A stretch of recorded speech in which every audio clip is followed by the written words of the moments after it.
যে রমজান মাস আসলে আল্লাহ পাক আসমানের দরজা খুলে দেন, জান্নাতের দরজা খুলে দেন, জাহান্নামের দরজা বন্ধ করে দেন, শয়তানকে বেঁধে রাখেন।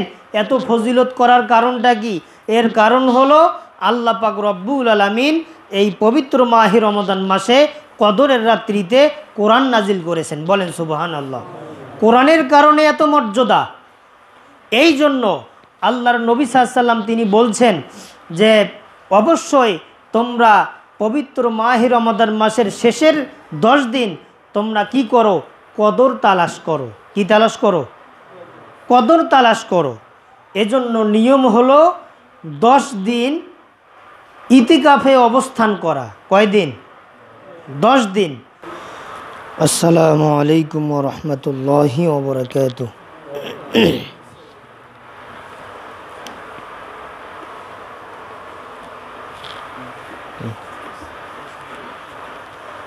ইন্নাল হামদালিল্লাহ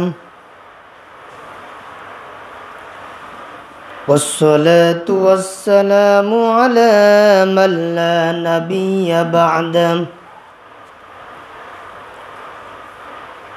আউযু বিল্লাহি মিনাশ শাইতানির রাজীম। বিসমিল্লাহির রহমানির রহিম। শাহরু রমাযানাল্লাযী উনজিলা ফীহিল কুরআন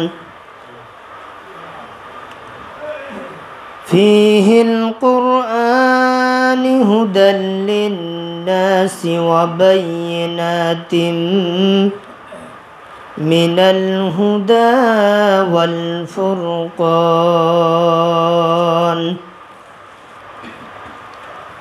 إلى آخر الآية. أو كما قال عليه الصلاة والسلام. عن أبي هريرة رضي الله تعالى أنه قال قال رسول الله صلى الله عليه وسلم من قام ليلة القدر إيمانا واحتسابا غفر له ما تقدم من ذنبه. রাওয়াহুল বুখারী। আও কামা ক্বালা আলাইহিস সালাতু ওয়াসসালাম। আলহামদুলিল্লাহ,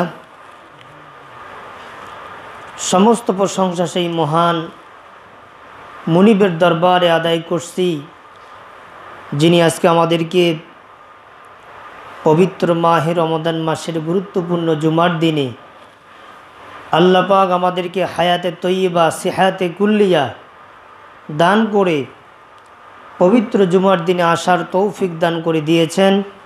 সেই মহান মুনিবের দরবারে কালিমাতুশ শুকর আদায় করছি। বলেন আলহামদুলিল্লাহ।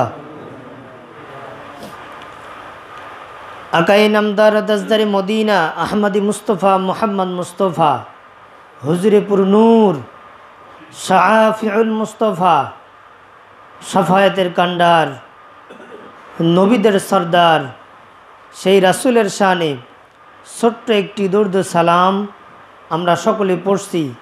বলেন সাল্লাল্লাহু আলাইহি ওয়াসাল্লাম। তো সম্মানিত উপস্থিতি, আজকে পবিত্র জুমার দিন, পবিত্র মাহে রমাদান মাস, আজকে 20 রমজান চলছে। আর মাত্র একটি জুমা আমরা পাব পবিত্র মাহে রমাদান মাসের। আগামী জুমায় শেষ জুমা। আল্লাহ পাক আমাদের সকলের মাহে রমাদান মাসের সিয়ামগুলো যেন কবুল করেন, বাকি সিয়ামগুলো যেন আমরা পূর্ণ করতে পারি। এই কামনা আদায় করছি আল্লাহ পাক রব্বুল আলামিনের দরবারে। আমরা সকলে বলছি আল্লাহুম্মা আমিন। তা সম্মানিত উপস্থিতি, আজকে পবিত্র জুমার দিনে পবিত্র কোরআনুল কারীম থেকে গুরুত্বপূর্ণ একটি আয়াত আপনাদের সামনে উপস্থাপন করেছি। এর সাথে সাথে সহিহ বুখারীর থেকে 2014 নম্বর হাদিস আমি আপনাদের সামনে উপস্থাপন করেছি। আল্লাহ পাক রব্বুল আলামিন আমাদের সকলকে আমলিয়াত জীবন পরিবর্তন করার তৌফিক যেন আল্লাহ পাক দান করেন। আমরা আরেকবার বলছি আল্লাহুম্মা আমিন। তা যে আয়াত আমি আপনাদের সামনে তেলাওয়াত করেছি, এই আয়াতটি এই মাসের গুরুত্ব সম্পর্কে আলোকপাত করে। পবিত্র মাহে রমাদান মাস, এর গুরুত্ব, এর ফজিলত, এত মর্যাদা হওয়ার কারণ কি, এই কারণ সম্পর্কে আল্লাহ পাক তিনি এই আয়াতের মধ্যে তিনি বিস্তারিত আলোচনা তিনি করেছেন। আর গুরুত্বপূর্ণ কিছু বিষয় হাদিস থেকে আমি আপনাদের সামনে বলতে চাই। এই বিষয়গুলো আমাদের জানা অত্যন্ত অতীব জরুরি। যদি আমরা এই বিষয়গুলো না জানি তাহলে আমরা বিভিন্ন বিষয়ে সম্মুখীন হলে আমরা দ্বিধাদ্বন্দ্বের মধ্যে পড়ে যাই যে সিয়ামরত অবস্থায় আছি, কি হবে, কি হচ্ছে, আমাদের সিয়ামগুলো হবে কি না, আমাদের সিয়ামগুলো নষ্ট হয়ে গেল নাকি, এরকম আমরা দ্বিধাদ্বন্দ্বের মধ্যে পড়ে যাব। তা আমি যে আয়াত থেকে কথা বলতে চাচ্ছি, এই আয়াতটি আল্লাহ পাক রব্বুল আলামিন সূরাতুল বাকারায় দিয়েছেন। কোন সূরায়? সূরা বাকারা। এর আগে কিছু উদাহরণ দিতে চাই। সেই উদাহরণগুলো হলো, পবিত্র কোরআনুল কারীমে যে আমরা গিলাফ তৈরি করি, কোরআনটা বেঁধে রাখার জন্য ওই কাপড়টার গজ কত হতে পারে? খুব কম দামের কাপড় একটা গিলাফ আমরা তৈরি করি। এই গিলাফের এত মর্যাদা হওয়ার কারণটা কি? আপনি কোথা থেকে, যে কোনো এক জায়গা থেকে আপনি বাড়িতে আসলেন, আপনার পরনে একটা প্যান্ট আছে। এই প্যান্টটা যদি আপনি বাজারে কিনতে যান, অবশ্যই 1500-2000 টাকা ওই প্যান্টটার দাম, মূল্য। আর যদি আপনি দামি গসের কাপড়গুলো যদি আপনি কিনে নেন, খুব দামি, 500 টাকা গজ, 250 টাকা গজ, এত দামের কাপড় কিনে আবার সেলাই করতে দিলেন, সেলাই করা 500 টাকা। এই যে টোটাল এত টাকা একটা প্যান্ট তৈরি করতে লাগে। আপনার পরনে প্যান্ট রয়েছে, আপনি বিভিন্ন আত্মীয়র বাড়ির থেকে এসে প্যান্টটা খুলে আপনি বিছানায় হোক বা আলনায় হোক, যে কোনো একদিকে আপনি নিক্ষেপ করলেন, রেখে দিলেন, বা বিছানায় দূরে নিক্ষেপ করলেন, করে আপনার সাধ্যমতো আপনি আপনার কাজ করতেছেন। ওই মুহূর্তে আপনার চোখে পড়ল যে কোরআনের একটা গিলাফ মাটিতে পড়ে আছে। কোথায় পড়ে আছে? মাটিতে। ওই গিলাফটা আপনি হাতে তুলে নিয়ে আপনি বুকে নিলেন, চুমু খাইলেন, আবার আপনি বলতেছেন যে এই গিলাফটা এখানে কেন? খুব রাগ হয়ে গেছেন, এই গিলাফটা এখানে কেন? কিন্তু দেখা যায় ওই গিলাফের মূল্য, ওই গিলাফের কাপড়ের মূল্যটা অনেক কিন্তু কম। একটা গিলাফ তৈরি করতে কয় গিরা কাপড় লাগে? কত টাকা দাম? এই সামান্য এই গিলাপটার মূল্য আপনার কাছে অনেক বেশি। আর আপনার পরনের একটা পাঞ্জাবির গজ কত, তারপরে একটা প্যান্টের গজ কত, এগুলোর মূল্য আমাদের কাছে নাই। যেমন আমার গায়ে যে কাপড়টা আছে এটা 250 টাকা গজ, এখন 70 টাকা গজ। তা এই কাপড়টার মূল্য আমার কাছে কিন্তু নাই। যদি আমি একটা গিলাপ দেখি সামনে, গিলাপটার মূল্য আমার কাছে অনেক বেশি। অনেক বেশি হওয়ার কারণটা কি? কারণ হলো এই সামান্য কাপড়টা দিয়ে পবিত্র কোরআনুল কারিমটা আমি বেঁধে রাখি। মূল কারণ কোরআনটার কারণে সামান্য কাপড়টার মূল্য আমার কাছে অনেক বেশি। বলেন সুবহানাল্লাহ, অনেক বেশি। তা মূলত হচ্ছে কোরআনের কারণে গিলাফের মূল্যটা আল্লাহ পাক বাড়াই দিলেন। এই কোরআনের কারণে হজরত আবু বকর, হজরত ওসমান, হজরতে আলী, খাব্বাব, খুবাইব ইবনে মাসউদ, হজরত বেলাল, তাদের মর্যাদা কত বেশি হয়ে গেছে। তারা ছিল জিরো, কোরআনে আসার কারণে তাদের মূল্য হয়ে গেল, তারা হিরো। বলেন সুবহানাল্লাহ, তারা হিরো হয়ে গেল। তারা জান্নাতের সার্টিফিকেট পাইল দুনিয়াতে শুধুমাত্র কোরআনের সংস্পর্শে আসার কারণে। দেখেন, গরুর গোশতের দাম 700 টাকা অথবা 750 টাকা। এই যে গরুর মাংসর দাম এত,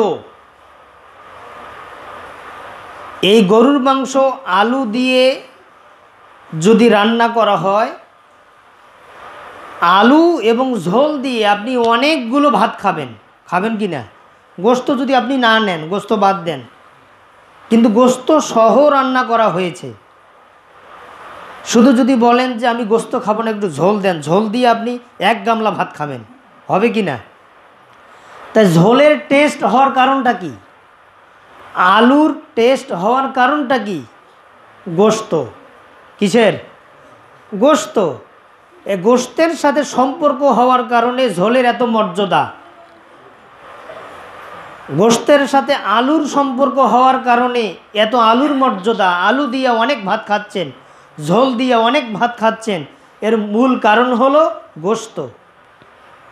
ঠিক তেমনি এই রমজান মাসে আপনি যত আমল করেন না কেন, যত কিছু করেন না কেন, এই যে একটা আমল করলে 70টা আমলের সওয়াব আল্লাহ পাক আমল নামায় দান করেন।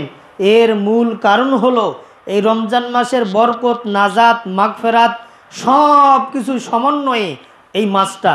যেমন আল্লাহর নবী সাল্লাল্লাহু আলাইহি ওয়াসাল্লাম হাদিসের মধ্যে বলছে, 1899 নম্বর হাদিস, সহিহ বুখারী, ইদা দাখলা শাহরু রমাদান ফুতিহাত আবওয়াবুস সামা অগুল্লিকাত আবওয়াবুল জান্নাহ অফুতিহাত আবওয়াবুল জান্নাহ ওয়াসুনসিলাতিশ শায়াতিন। এই যে হাদিসটা, যে রমজান মাস আসলে আল্লাহ পাক আসমানের দরজা খুলে দেন, জান্নাতের দরজা খুলে দেন, জাহান্নামের দরজা বন্ধ করে দেন, শয়তানকে বেঁধে রাখেন। এত ফজিলত করার কারণটা কি? এর কারণ হলো আল্লাহ পাক রব্বুল আলামিন এই পবিত্র মাহে রমজান মাসে কদরের রাত্রিতে কোরআন নাজিল করেছেন। বলেন সুবহানাল্লাহ। কোরআনের কারণে এত মর্যাদা। এই জন্য আল্লাহর নবী সাল্লাল্লাহু আলাইহি ওয়াসাল্লাম তিনি বলছেন যে অবশ্যই তোমরা পবিত্র মাহে রমজান মাসের শেষের 10 দিন তোমরা কি করো? কদর তালাশ করো। কি তালাশ করো? কদর তালাশ করো। এজন্য নিয়ম হলো 10 দিন ইতিকাফে অবস্থান করা। কয়দিন? 10 দিন। যদি 10 দিন ইতিকাফে অবস্থান করা হয়, অবশ্যই ওই ব্যক্তিটা কদর সে তার ভাগ্যে জুটবে। কারণ কদরের রাত মূলত 5টা। কয়টা? 5টা রাত। 21 তারিখ, 23 তারিখ, 25 তারিখ, 27 তারিখ, 29 তারিখ। কয় রাত? 5টা রাত। তা আল্লাহর নবী সাল্লাল্লাহু আলাইহি ওয়াসাল্লাম তিনি বলছেন যে তোমরা 5টা রাত কদর তালাশ করো ইতিকাফের মাধ্যমে। ইতিকাফে অবস্থান করো। যদি তোমরা ইতিকাফে অবস্থান করো, 21 তারিখেও কদর যেতে পারে।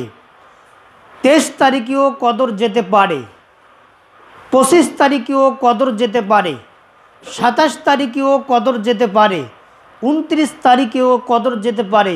এই 5টা রাতের মধ্যে যে কোনো একটা রাতে কদর যেতে পারে। কদর যাওয়া মানেই ইবাদত, সালাত, দোয়া কবুল। বলেন সুবহানাল্লাহ। এগুলো কবুল হবেই হবে। এই জন্য সহিহ বুখারী হাদিস নাম্বার 2014, এই হাদিসটি বর্ণনা করেছেন হযরত আবু হুরায়রা রাদিয়াল্লাহু তাআলা আনহু। তিনি বলছেন যে মান কামা লাইলাতাল কদরি ঈমানান ওয়া ইহতিসাবান গুফিরা লাহু মা তাকদ্দামা মিন যামবি। বলেন সুবহানাল্লাহ। এই হাদিসের মধ্যে আল্লাহর নবী সাল্লাল্লাহু আলাইহি সাল্লাম তিনি বলছেন, যদি কোনো ব্যক্তি কদরের রাতে দাঁড়িয়ে, শুয়ে, বসে ইবাদত করে, যদি অসুস্থ হয় সে শুয়ে ইবাদত করবে, শুয়ে জিকির আজকার করবে। যদি সে দাঁড়াতে না পারে সে বসবে, বসেও যদি না পারে সে শুয়ে শুয়ে ইবাদত করবে। লাইলাতুল কদরের রাতে যদি কেউ ইবাদত করে, আল্লাহর নবী সাল্লাল্লাহু আলাইহি সাল্লাম বলছেন ঈমানান, বিশ্বাসের সাথে, ওয়া ইহতিসাবান, এবং সওয়াবের উদ্দেশ্যে, গুফিরা লাহু, তাকে ক্ষমা করে দেওয়া হবে, মা তাকদ্দামা মিন যামবি, তার জিন্দেগীর যত সমস্ত অপরাধ, সব অপরাধগুলো আল্লাহ পাক রব্বুল আলামিন ওই ব্যক্তিদের আমলনামায় আল্লাহ পাক কী করবেন, ক্ষমা করে দিয়ে অনেক নেকিগুলো তার আমলনামায় আল্লাহ পাক যোগ করে দিবেন। বলেন সুবহানাল্লাহ। তাহলে কদরের রাত কয়টা? 5টা রাত কদরের রাত। এই রাতগুলো অবশ্যই তালাশ করতে হবে ইতিকাফের মাধ্যমে। আজকের একটা রাত আছে কদরের রাত, 21 তারিখ রাতে। আজকে তারাবির সালাতের পরে একটা রাত, এই রাতটা হলো কদরের রাত। এটা 21 তারিখের রাত শুরু হবে। তাহলে অবশ্যই আপনারা যারা কদরের রাত তালাশ করতে চান, যারা ইবাদত করতে চান, অবশ্যই আপনারা তারাবির সালাতের পরে বেতের সালাতটা রেখে দিবেন। বেতের সালাত পড়বেন না। বেতের সালাত ইবাদত করার পরে শেষে আপনি বেতের সালাতটা পড়ে নেবেন। এটা হলো নিয়ম যারা সালাত আদায় করতে চান। তা এর পাশাপাশি আরেকটা কিছু বিষয় আমি আপনাদের সামনে বলতে চাই যে সিয়াম নষ্ট হবে না 9টা কারণে। কয়টা কারণ? সবাই বলেন কয়টা? 9টা কারণে সিয়াম নষ্ট হয় না। নাম্বারে 1, সহিহ বুখারী হাদিস নাম্বার 1927। 1 নাম্বার হলো, যদি কোনো ব্যক্তি সিয়াম অবস্থায় অথবা উজু অবস্থায় স্ত্রীকে স্পর্শ করে, কি করে? স্পর্শ করে। আপনি রোজা আছেন বা উজু করছেন, উজু আছে, আপনার স্ত্রীকে আপনি স্পর্শ করলেন, এইভাবে ধরলে কি হবে না? তার সিয়াম নষ্ট হবে না। অনেকে ধারণা করে যে রোজা আছি, স্ত্রীর সঙ্গে কথা বলবো, স্ত্রীর শরীরে স্পর্শ করব বা একসঙ্গে ঘুমাবো, এটা কেমন হয়?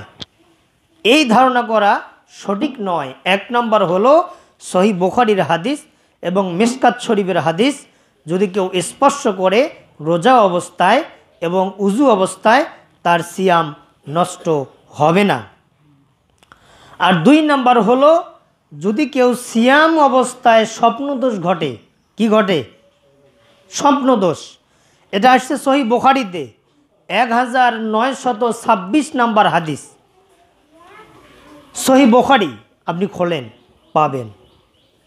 যদি আপনি সিয়াম থাকেন, সিয়াম আছেন, এমন অবস্থায় দুপুরে আপনি ঘুমালেন, ঘুমার পরে আপনি দেখতেছেন যে আপনার বীর্যপাত হলো, স্বপ্নদোষ হয়ে গেল। যদি আপনি চিন্তা করেন যে আমার তো স্বপ্নদোষ হয়ে গেল, আমার রোজাটা নষ্ট হয়ে গেছে, এই ধারণা যদি আপনি করেন, তাহলে আপনার এই ধারণা করা ভুল হবে, আপনার সিয়াম হয়ে যাবে। বলেন সুবহানাল্লাহ। তারপরে 3 নম্বর হলো, রোজা অবস্থায় ইনহেলার গ্রহণ করা যায়।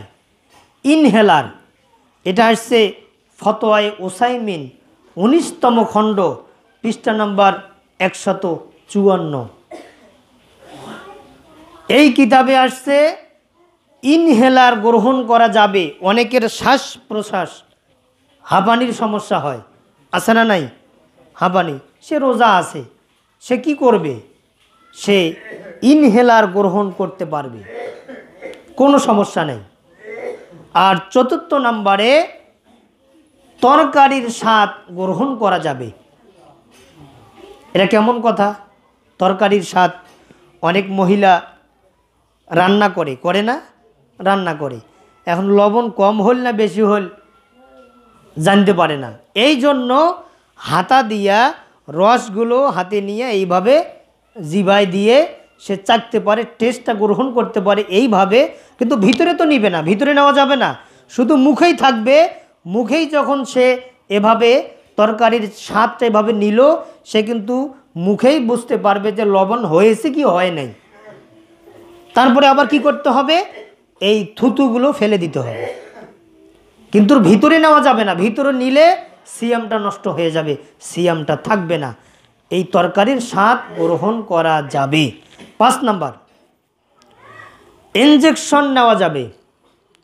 আপনি অসুস্থ, আপনি জ্বর হয়েছে আপনার অনেক, কিন্তু ইনজেকশন ওইটা নেওয়া যাবে না, ওই স্যালাইনটা গ্রহণ করা যাবে না যেটা খাদ্যের অভাব পূরণ করে। এমন ইনজেকশন আছে, ওটা শরীরে পুশ করলে আপনার কোনো ক্ষুধা লাগবে না। কি আছে না নাই? আছে। এই ইনজেকশন 2 প্রকার, একটা এমনিতেই রোগ নির্মূলের জন্য, আর দ্বিতীয়ত হলো খাদ্যের অভাব পূরণ করা। এমন ইনজেকশন গ্রহণ করলেন আপনি 3 দিন 4 দিন 5 দিন 7 দিন পর্যন্ত আপনি না খেয়ে থাকতে পারবেন, কোনো সমস্যা নাই, কিন্তু ওটা গ্রহণ করা যাবে না। আপনার প্রচণ্ড জ্বর আসছে, আপনাকে ভালো লাগতেছে না, আপনি ডাক্তারের কাছে গেছেন, যাওয়ার পরে ডাক্তার বলতেছে আপনাকে তো ওষুধ খাইতে হবে, কিন্তু আপনি তো ওষুধ খাইতে পারবেন না, আপনি তো সিয়াম আছেন। এই জন্য আপনি এই কাজটা করতে পারেন, আপনি এজিথ্রোমাইসিন ইনজেকশন আপনি গ্রহণ করতে পারেন, আপনার কোনো রোজার ক্ষতি হবে না। আর 6 নাম্বার, আপনি মেসওয়াক করতে পারবেন, ব্রাশ দিয়ে আপনি দাঁত পরিষ্কার করতে পারবেন। অনেকে কি করে যে ব্রাশ দিয়ে কি দাঁতও মাজে না, দাঁত পরিষ্কার করে না, সে মনে করে যে আমার রোজার ক্ষতি হবে না, হবে না।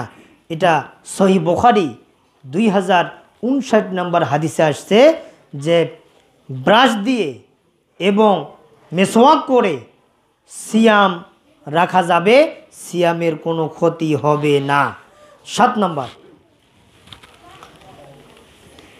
যদি এমন পর্যায়ে এসে যায় আপনি রোজা আছেন, আপনার দাঁতটা উঠানো লাগবে, আপনি দাঁত উঠাতে পারবেন এবং আপনি ব্লাড পরীক্ষা করতে পারবেন। আপনার এমন সমস্যা হয়েছে যে আপনার ব্লাডটা পরীক্ষা করতেই হবে, আপনার এমন রোগ, আপনি এমন অসুস্থ, আপনি মেডিকেলে গেলেন, ডাক্তারের কাছে গেলেন, ডাক্তার বলতেছে যে আপনার ব্লাডটা পরীক্ষা করতে হবে। আপনার এই ব্লাড পরীক্ষা করার পরেও আপনার সিয়াম হবে। আপনি তো ইচ্ছাকৃতভাবে ব্লাডটা পরীক্ষা করলেন না, ব্লাডটা বের করলেন না, আপনি অসুস্থ হয়েছেন, আপনার বাধ্য, আপনাকে ব্লাডটা বের করে পরীক্ষা করতেই হবে। এজন্য আপনি কি করতে পারবেন? ব্লাডটা পরীক্ষা করতে পারবেন। আর 8 নাম্বার হলো সুরমা এবং আতর রমজান মাসে ব্যবহার করা যায়। সুরমাও ব্যবহার করা যাবে, আতরও ব্যবহার করা যাবে, আর আগরবাতিও লাগানো যাবে, কোনো সমস্যা নাই। যদি সুগন্ধি ব্যবহার করা না যায়, যখন আপনি টয়লেটে ঢুকতেছেন, টয়লেটে গেলে সুগন্ধি আসে না দুর্গন্ধ আসে? বলেন বলেন, কি আসে? দুর্গন্ধ। আপনি রোজা অবস্থায় টয়লেটে গেলেন, দুর্গন্ধ আপনার নাকে আসলো, আপনার রোজা নষ্ট হলো না, আপনার সিয়াম নষ্ট হলো না। আর আতর ব্যবহার করলে, আর সুরমা লাগালে, আগরবাতি ব্যবহার করলে, সুগন্ধিযুক্ত কিছু ব্যবহার করলে আপনার সিয়াম নষ্ট হবে, এটা আপনি কোথায় পাইলেন? এজন্য এই বিষয়গুলো লক্ষ্য রাখতে হবে। 9 নাম্বার, কফ এবং থুতু গিললে সিয়াম থাকবে, সিয়াম নষ্ট হবে না। এখন দেখেন অনেকে কি করে জানেন, এত থুতু ফেলায়, ভিতর নাই, জহর আসতে মনে হয় যে ইফতার করবে, শরীর চলে না, কি আছে না, থুতু জমা করে। কিন্তু একটু এই ফতোয়াটা একটু আপনি লক্ষ্য করেন, চিন্তা করেন, এই যে থুতুটা, এটা কি ভিতরের জিনিস না বাট থেকে আপনি ঢুকাচ্ছেন? ভিতরের জিনিস, এটা ভিতরের জিনিস। আপনার যদি একটু জমাও হয়, আপনি যদি ঢুক করে গিলি ফেলেন, আপনার সিয়াম নষ্ট হবে না, কারণ এটা ভিতরের, আপনার ভিতরে এটা লাইন চলছে, এই থুতুর লাইন ভিতরে চলছে, কোনো সমস্যা নাই। যখন আপনি বাট থেকে কিছু ঢুকাবেন ভিতরে, তখন কিন্তু আপনার সিয়াম হবে না। অনেক মহিলাগুলো কি করে, ওই আমার বাড়িয়ালি পর্যন্ত এরকম কাজ করে, খালি থুতু ফেলে। এই কী ব্যাপার, হ্যাঁ না, থুতু গিললে তো রোজা নষ্ট হবে। তখন বাড়ি থেকে ওই র্যাক থেকে আমার মানে বইয়ের আলমারি থেকে বইটা বের করে আমি পড়তে দিলাম যে পড় তো কী আছে এখানে। তখন পড়লো, কথা তো ঠিকই, তাহলে থুতু গিললেও সিয়াম থাকা যাবে।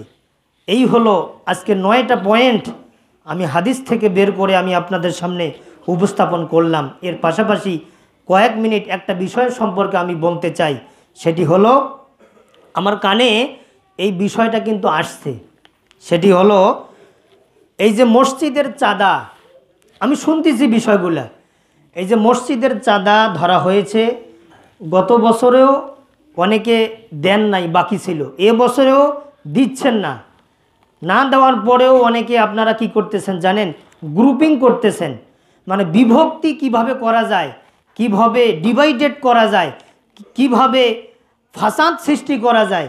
অনেকে আমি শুনতেছি এরা কিন্তু এই কাজটা করতেছে, এই মানে ষড়যন্ত্রের জাল কিন্তু অনেকে আপনারা তৈরি করতেছেন।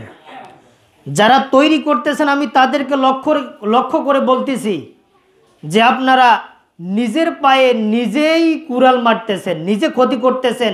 আল্লাহর কাছে আপনি দায়বদ্ধ হয়ে জবাবদিহি করে আপনাকে জাহান্নামে যাইতে হবে যদি আপনি এই বিতর্কিত, এই ডিভাইডেড যদি আপনি করেন।